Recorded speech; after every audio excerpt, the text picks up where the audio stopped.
Welcome to the WanderLearn Show. I'm your host, Tapon. In this episode, I have once again back Graff and Sam Sliman. They are two of my business school classmates. I talked to them about a year ago when they were thinking about doing the Drakensberg Traverse.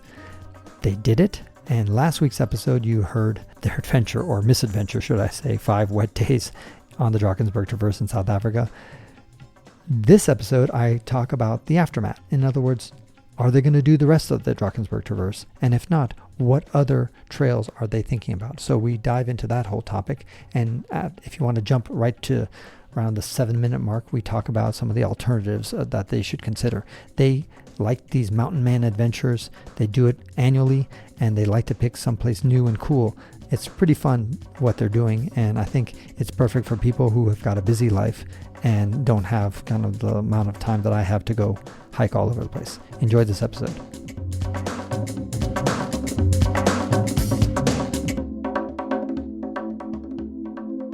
So you haven't completed the entire traverse. Now, now that you've kind of sobered up and the agony has gone, and you're dried out, you're thawed out, is it possible you might go up again? I know, Brad, you talked about your 40 different treks that you want to do. So I know there's a lot of other treks that you're considering on your spreadsheet. So what's the story, Sam? So the tradition of the mountain man backpacking trips is really about variety. And we try to do a lot of different things. We've visited how many continents now? 4, 5 continents? 5. I think this made it 5. Yeah. And so I think we're unlikely to go do it again just because there's to do. But if I did do it again, and I wouldn't rule out taking, for example, my wife to go do parts of it, that'd probably be, if I did it again, it would be with her. And it wouldn't be backpacking. It would be more like day trips. Yeah, I understand. By the way, we talked about this, but the Morocco High Atlas Mountains, if you want to return to the African continent, is an amazing trek. And you can, again, set whatever distance you want to do. But if you go there, it's just phenomenal. You definitely want to come after March. It's in the Northern Hemisphere. And then, after March, the snow starts to dry out. I did it in March and it was rough. April too. So May is good and good time to go if you ever go that. Any advice you would give to people, Brad? Graff, tell us your advice. Well, I think the whole weather thing, plan for a variety, bring some extra stuff with you, and then check the weather forecast before you take off. On the whole rain thing, I think one of the things that like Sam said, we're not strangers to hiking in the rain, but having gone through this, I might have brought some extra, like, trash bags, and I would have done a better job of separating the wet stuff, at night, so yeah, you really keep the wet stuff wet and keep the dry stuff dry. The sleeping bag was okay, thank God, because that would have been the bad one. But just the rest of the stuff just all didn't stay as dry as it needed to. And the other thing I think we would have done or should have done is look more at some backup options. I know they have all these caves there, and we didn't go in any of the caves. We knew of them. We're like, we're gonna be fine. We have all of our gear. We're tent sites, blah blah blah. But had we known more about the caves, there was nobody out there. I doubt anybody was in these things. But we just didn't know how hard were they to find, how big were they, that kind of stuff. And it would have been a nice backup option for, hey, you could always hang out dry in a cave in a tent. But that really wasn't an option for us. Got it. Sam, tell us about what's on your short list for your next adventure. Well, it's got to be something exotic. The desert, maybe? Maybe. Haven't done that yet. It's got to be exotic. It's got to be hard, but not too hard. And this very crucial distinction, can't tell you we've quantified it yet, but there is something, that's too hard. And we were right there on the border with this, especially with that last day. We almost broke some people on the last day. Although the last mile, I think everybody was pretty much jogging into the hotel. They were so excited to be down off of the mountain. Hey, Brad, Uh, tell us about the other. You said you were with three other people, correct? So how did they fare? Right. It sounds like one of them fell and hurt themselves a little bit. Yeah. there was a little So blood. yeah, no, it was great. It was we had Patrick, Jamie, and Gabriel, and uh, nobody had really any gear, so it was kind of fun the whole gear thing. Um, Sam and I are very we'll call us gear oriented people. We we we research stuff. If there's a latest model that saves a couple of ounces, that's 10% better. Of course, we're going to get one, maybe two, because Because you need a so backup. and we have our spreadsheets with all of our stuff. So I think the guys were a little I don't know if I'd say scared, but like what's the Intimidated? word? Intimidated by, oh my God, there's this 3-page spreadsheet with all these things and everything's weighed down to the ounce. But I will say the guys really stepped up. Jamie sent us back his thing and everything was down to the ounce in tenths of an ounce. So I'm like, all right, nicely done. So, I think it was mostly fun for the guys. They took some of our recommendations. They went to REI.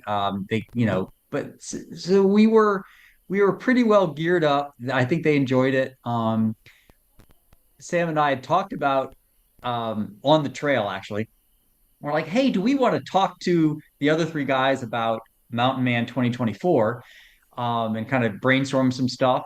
And we decided on day 4 come on this because just the idea of doing something else at this point, we need to let them just process this trip first. So we decided to hold off. In fact, Sam and I have a call this week. We're gonna come up with our short list and for next year, which is going to be our 10th one. Oh, that's fantastic. So let me know what is that short list going to be like, and I'll put in the show notes. Obviously, we can't do it now, but it'll be when I publish this episode. Everybody else can see because they're curious because you have really scoped the world and you've got an amazing fucking list about all these great hikes. And so I'm very curious. What's your best guess right now? Just give us a sneak peek. What do you think, Brad? Oh, Or I Sam?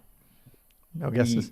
Well, we I mean, talked about you talked about Atlas, right? Atlas Mountains Yeah, the in Atlas Mountains, the Morocco. high Atlas Mountains of Morocco, that would be a pretty epic trip. The reason I like it is that you have a chance to also run into these people who live in these villages without electricity or, running water, and they're just Right. way up there, and that's where they live full time, and it's just so you combine a little bit of kind of it's you would call it civilization, but it's a very austere civilization, and they're there. It's safe. It's beautiful. It's so nice, and I think weather-wise, I mean, it's not going to be the torrential downpour that you guys fit. The other idea would be something like more conventional in the United States.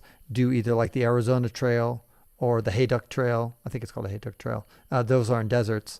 They go for I think 800 miles, and so you can pick a section there, and Right. that's desert. I just think a desert would be good for you after all this wetness.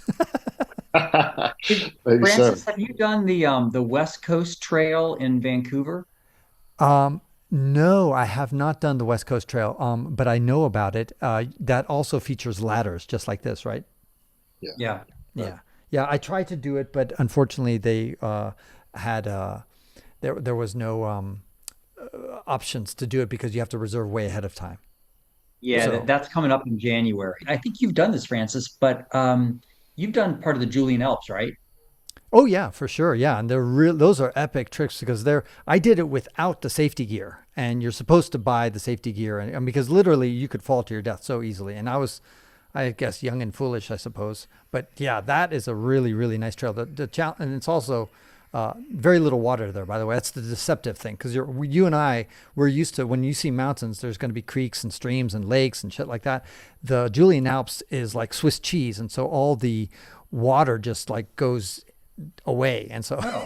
yeah, so you're sitting there. It's like, so you have to really plan your water intelligently. It's not hard, but you just got to think about it because instinctively we'll think, oh, plenty of water. It's the mountains. Oh, Yeah, Right. okay. but it's really beautiful. But that's a place, if you do that, Brad, make sure that you don't take a super heavy pack, because the maneuvers you got to make on those ladders, I'll send you a video afterwards, or I'll put it in the show notes too.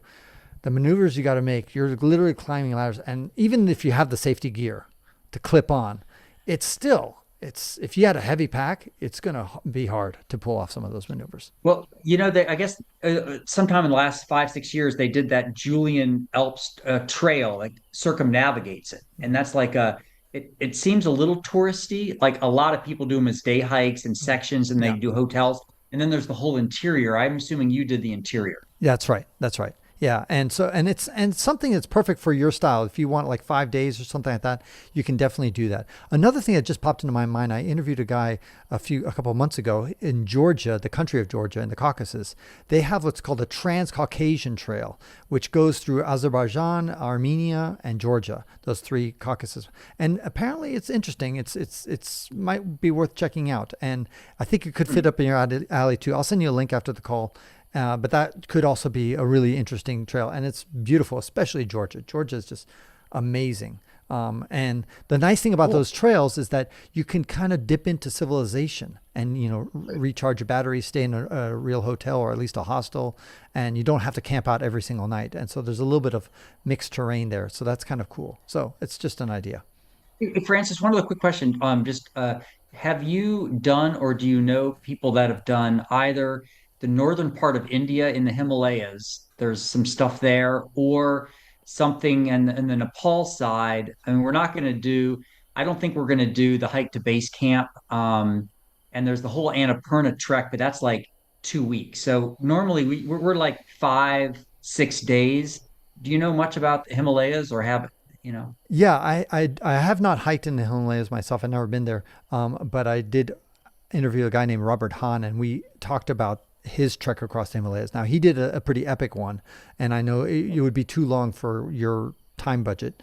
So, but there's, I think, all shapes and sizes, and everything. Everybody have told me, this one person, this is the way I sum it up. This one guy told me, after I went to the Himalayas, I stopped bringing a camera everywhere else I went, because nothing compares beauty-wise. It's just like, what's the fucking point of taking a photo after you got to the Himalayas? It's just apparently, and I haven't been there, so I don't know. But to me, that would be also another crazy trick that you would not be disappointed. I don't think it really matters where you go in the Himalayas. It sounds like everywhere is just eye candy. But I would look at also the Karatum, I pronounce that right or wrong. It's in Pakistan, the Karatum Mountains near K2. Just walking along to K2, that's just got to be, it's called the Karatum Highway or whatever it is. Anyway, I don't know much about it, but in case India is not the thing, but the Pakistan might be also adventurous, just because, you're going into a more Muslim country, and that would be eye-opening for you. You guys like variety. That's your bread and butter. So to me, that would be on that list. And you can get the Muslimness also in Morocco too. So, but I think you need to go into a Muslim country, and that will, I don't know have you guys been to one yet as hiking? On one of these Not hiking. art trips? Okay. Not hiking. Okay, but yeah, I think hiking wise, it would be a great adventure, because Islamic hospitality is pretty high, and so I think that'll be interesting for you to just see that and see the culture. I think it'll be cool, and to get away from like the big cities of Muslim cities. It's a totally different experience if you're out in the wilderness. All right, guys. Okay. Thank you so much for everything, and thanks for the update. And I definitely would love to check back on you once you guys pick your next trek, and we should just do this like an annual thing. Sounds great. Good. All right, guys. Thanks, Enjoyed Randy. it. And that ends this episode of the WanderLearn podcast, where we explore travel, technology, and transformation. If you'd like to see the show notes with links to what we've talked about, go to wanderlearn.com and click on this episode. If you'd like to connect with me, just remember Tapon. That's my first initial and my last name. Tapon is always my social media username. My website is ftapon.com. Do you want to leave me an anonymous voicemail where you can make a comment or ask a question? Then go to speakpipe.com/ftapon. Furthermore, if you'd like to get rewarded for supporting my projects, then go to patreon.com/ftapon. That's where you can pick up some remarkable rewards for as little as $2 a month. Now, 5 quick favors. Number 1, subscribe to the WanderLearn podcast. 2, download it. 3, share it. 4, review it. And 5, sign up for my newsletter at WanderLearn.com. Our theme music was composed by Eric Stratman. This is Francis Tapon, encouraging you to wander and learn.